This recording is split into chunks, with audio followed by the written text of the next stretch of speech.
Sir, আজকে লক্ষ্মী ভান্ডার বা অন্নপূর্ণা ভান্ডার নিয়ে পশ্চিমবঙ্গের মুখ্যমন্ত্রী মাননীয় শুভেন্দু অধিকারী মহাশয় কিছু গুরুত্বপূর্ণ ঘোষণা করেছেন, সেগুলি আপনার কাছ থেকে জানতে চাই। হ্যাঁ, বলুন আপনি কি কি জানতে চান, আমি বলছি। কবে থেকে ফর্ম ফিল আপ শুরু হবে? 1 জুন, সামনে 1 জুন থেকে শুরু হবে। যারা নতুন তাদেরকেও ফর্ম ফিল আপ করতে হবে, সেটা স্বাভাবিক, কিন্তু যারা লক্ষ্মী ভান্ডার পায় তাদেরকেও কি নতুন করে ফর্ম ফিল আপ করতে হবে? হ্যাঁ, কথা সেটাই ছিল যে যারা লক্ষ্মীর ভান্ডার পায় তাদেরকে ফর্ম ফিল আপ করতে হবে না, অর্থাৎ তাদেরটা শিফট হয়ে যাবে অটোমেটিক্যালি।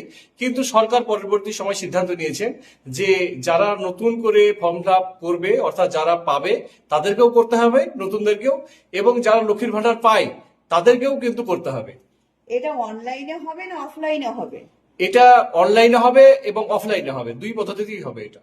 আর যারা কোনোভাবে ফর্ম ফিল আপ করতে পারবে না তাদের কি হবে? যারা অনলাইন বা অফলাইন কোনোটাই করতে জানে না বা করতে পারবে না, তাদের জন্য বিডিও অফিস থেকে বিডিও অফিসাররা তাদের বাড়ি বাড়ি যাবে এবং বাড়ি বাড়ি গিয়ে তারা করিয়ে দেবে। আচ্ছা, 1 জুন থেকে তো ফর্ম ফিল আপ হবে, সেটা তো বুঝলাম, কিন্তু কতদিন পর্যন্ত ফর্ম ফিল আপ চলবে? ভালো বলেছেন, সেটা হচ্ছে যে 1 জুন থেকে শুরু হবে। 1 জুন থেকে 90 দিনের মধ্যে করতে হবে, অর্থাৎ 3 মাসের মধ্যে করতে হবে ফর্ম ফিল আপটা। সবার অ্যাকাউন্টে কি 1 জুন থেকে অন্নপূর্ণা ভান্ডারে টাকা ঢুকে যাবে? না, অন্নপূর্ণা ভান্ডারের টাকাটা যারা 2 জুন পর্যন্ত, অর্থাৎ জুন মাসের 2 তারিখ পর্যন্ত যারা করবে তাদের অন্নপূর্ণা ভান্ডারের টাকা ঢুকবে। আর যারা এই 2 জুনের মধ্যে যারা করবে না, তাদেরটা লক্ষ্মীর ভান্ডারের টাকাটাই কন্টিনিউ করবে। আচ্ছা, কোনো কারণে যদি কারো ফর্ম ফিল আপ করতে দেরি হয় তাহলে কি তার অ্যাকাউন্টে টাকা ঢোকা বন্ধ হয়ে যাবে? না, যদি কারো ওই যে বললাম 1 জুন থেকে 3 মাস অর্থাৎ 90 দিনের মধ্যে করতে হবে, সেই ক্ষেত্রে কিন্তু আপনার যদি কারো দেরি হয় ফর্ম ফিল আপ করতে, তাহলে লক্ষ্মীর ভান্ডারের যে টাকাটা ঢোকে মাসে মাসে, সেটাই কিন্তু ঢুকতেই থাকবে। এবং যখন আবার অন্নপূর্ণা ভান্ডারের টাকা যখন ঢুকবে, যখন ফর্ম ফিল আপটা করবে, তখন থেকে আবার সেটাই ঢুকতে শুরু করবে।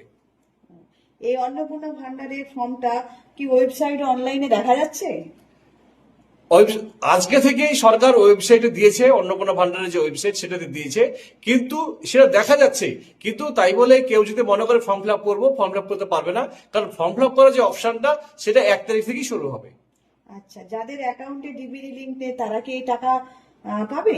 না, সরকার বলে দিয়েছে যে যাদের ব্যাংকের অ্যাকাউন্টের সঙ্গে ডিবিটি লিংক নেই বা আধার ভেরিফিকেশন নেই, তারা কিন্তু এই টাকাটা পাবে না বা তাদের অ্যাকাউন্টে টাকাটা ঢুকবে না।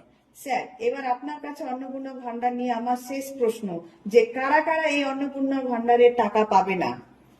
সরকার ঘোষণা করেছেন যে যারা সরকারি চাকরি করে বা আধা সরকারি চাকরি করে বা পেনশনভোগী মানে পেনশন পায়, আর যারা ট্যাক্স পেয়ার বা তারা মানে এগুলো কোনোটাই নয় কিন্তু ট্যাক্স পে করে সরকারকে, সেও কিন্তু পাবে না এই টাকাটা।